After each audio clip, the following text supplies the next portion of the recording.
Hi, I'm Jim Jubak, and welcome to my YouTube video for January 20th.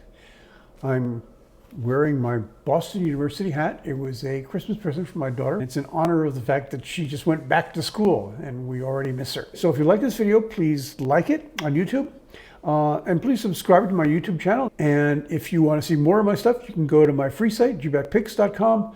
If you want 6 portfolios instead of 3 and even more, you can go to my paid site, jubakam.com, and you'll see links to all of that down below.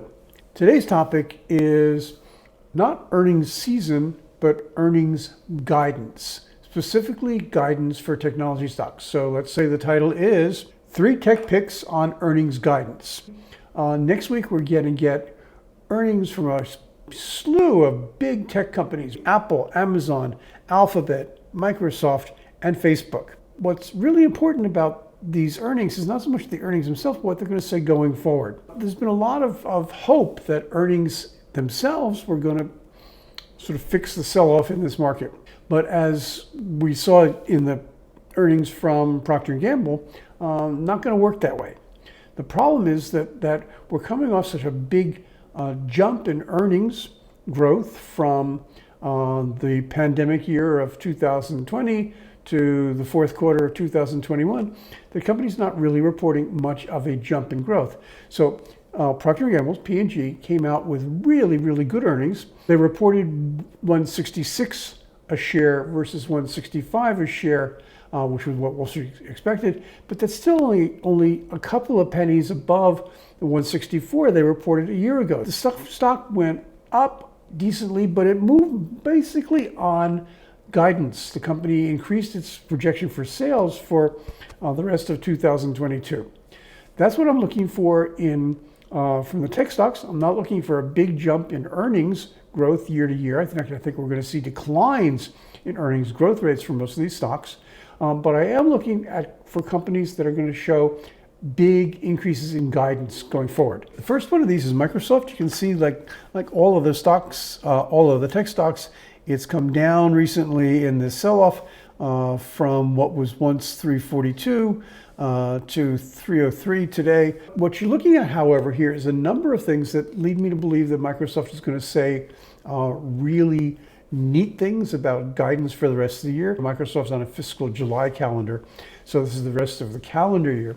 Microsoft, I think, is going to show continued growth in the online digital advertising business.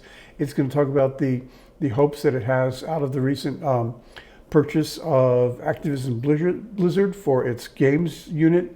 It's going to talk about moving into augmented and virtual reality, where the company actually has some experience in producing hardware. So all those things, I think, plus we're going to see good numbers out of the cloud division and for cloud services. So I think we're going to see all those things adding up to a pretty good forward guidance for Microsoft for the rest of the year. And that, I think, is what will drive the stock, not the current earnings. Second pick, and that's Apple. Now, Apple's fourth quarter is always, December quarter is always its biggest quarter. That's been true from time immemorial, and we're going to see that again. But again, we're looking at tough year-to-year comparisons. I think the growth rate is only going to be something like 10 or 12% year-to-year.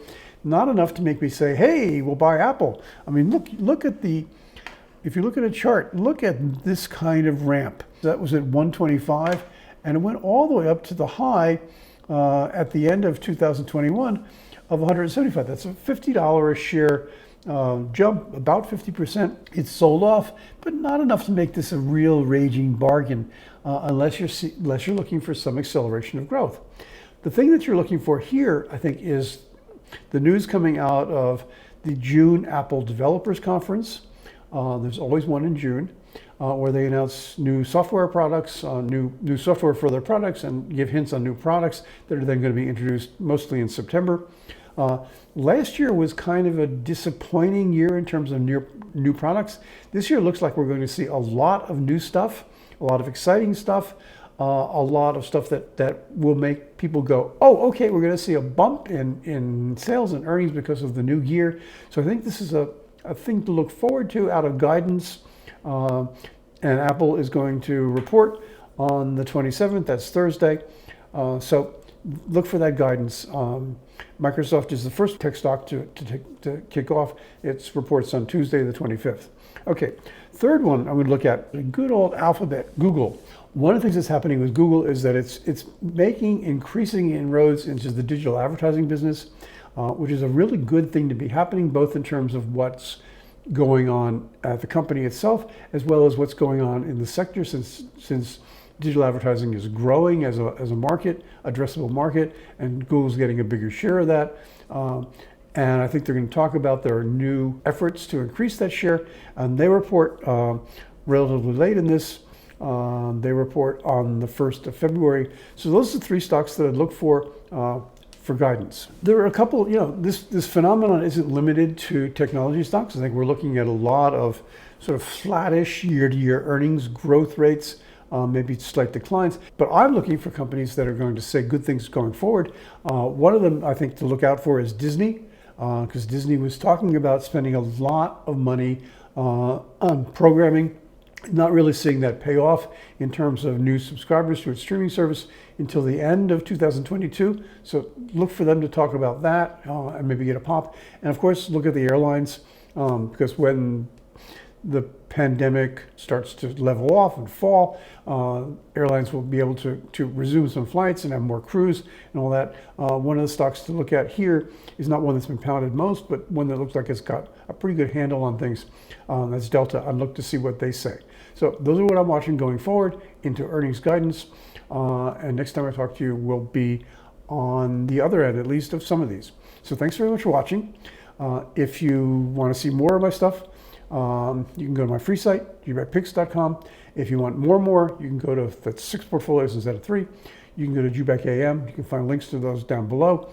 And as always, if you like this video, please like it and subscribe to my YouTube channel, because that way you'll find out when I'm going to do the next one of these. And I'm doing about 3 a week right now. Thanks very much for watching.